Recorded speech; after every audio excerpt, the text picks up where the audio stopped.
दुनिया में गरीब और धनी दो किस्म के लोग रहते हैं। अमीर होने का कभी घमंड नहीं करना चाहिए। कभी किसी गरीब इंसान का मजाक नहीं बनाना चाहिए, क्योंकि समय सभी का अपना अपना आता है। आज मैं एक भाई और बहन की अमीर गरीब की कहानी बताऊंगी। विषय सूची। चलिए कहानी शुरू करते हैं। हाथ। इस कहानी से हमें क्या शिक्षा मिलती है? चलिए कहानी शुरू करते हैं। हाथ। एक गांव में एक गरीब किसान रहता था। उसका एक बेटा और एक बेटी थी। किसान अपने बेटा का विवाह करके कुछ साल के बाद अपनी बेटी का भी विवाह एक अमीर घर में कर देता है। बेटी बहुत अमीर घर में गई थी, उसके घर में नौकर चाकर काम करते थे। किसान अपने दोनों बच्चों का विवाह करके इस दुनिया से चला जाता है। बेटी को धन की तो कमी नहीं था, वहीं बेटा बहुत गरीब था, किसी तरह खेती मेहनत मजदूरी करके अपने परिवार का पालन पोषण करता था। उसकी पत्नी भगवान भोलेनाथ शिव की बहुत बड़ी भक्त थी।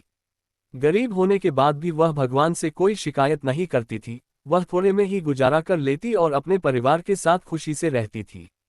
वहीं उसके पति की बहन धन ज्यादा होने के कारण घमंडी थी। वह अपने भाई के गरीबी के कारण उनसे कोई रिश्ता नहीं रखना चाहती थी। उसकी बहन धन के घमंड में इतनी चुर थी कि अपने भाई को देखना तक पसंद नहीं करती थी। समय बीतता गया और बहन के नंद की शादी पड़ी। उसने अपने भाई को बुलाया तक नहीं।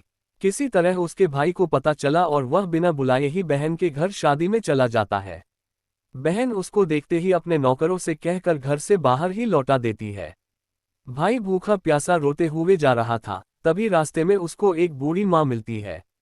उन्होंने ने उस भाई से पूछा, बेटा क्यों रो रहे हो? इतने में वह अपनी सारी दुखदाई कहानी बताता है। बूढ़ी माता ने उसे समझाकर चुप होने को कहती है।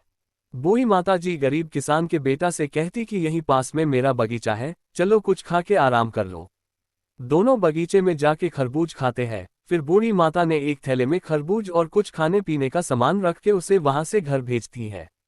घर पहुंचने के बाद बच्चे सब अपने पिता के आगे पीछे घूमते हैं। उसकी पत्नी अंदर से पानी लेकर आती और तुरंत थैला हाथ से लेकर देखने लगती है कि मेरी ननद क्या दी है।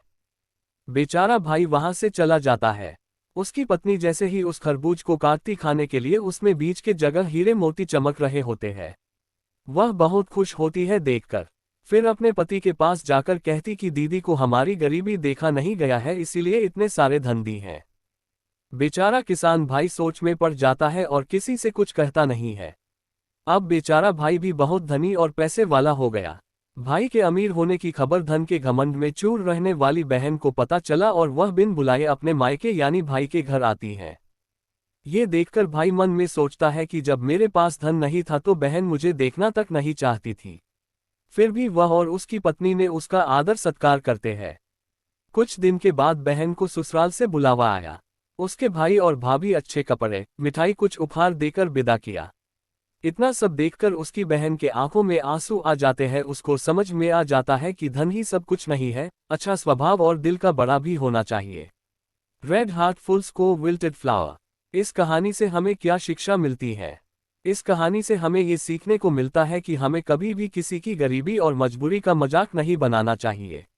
गरीब के कारण किसी से रिश्ता नहीं तोड़ना चाहिए। समय कब कैसा करवट ले लेती है कि गरीब अमीर और अमीर गरीब हो जाता है। इसीलिए सभी के साथ आदर सत्कार और प्रेम से रहना चाहिए। Smiling face with hearts related.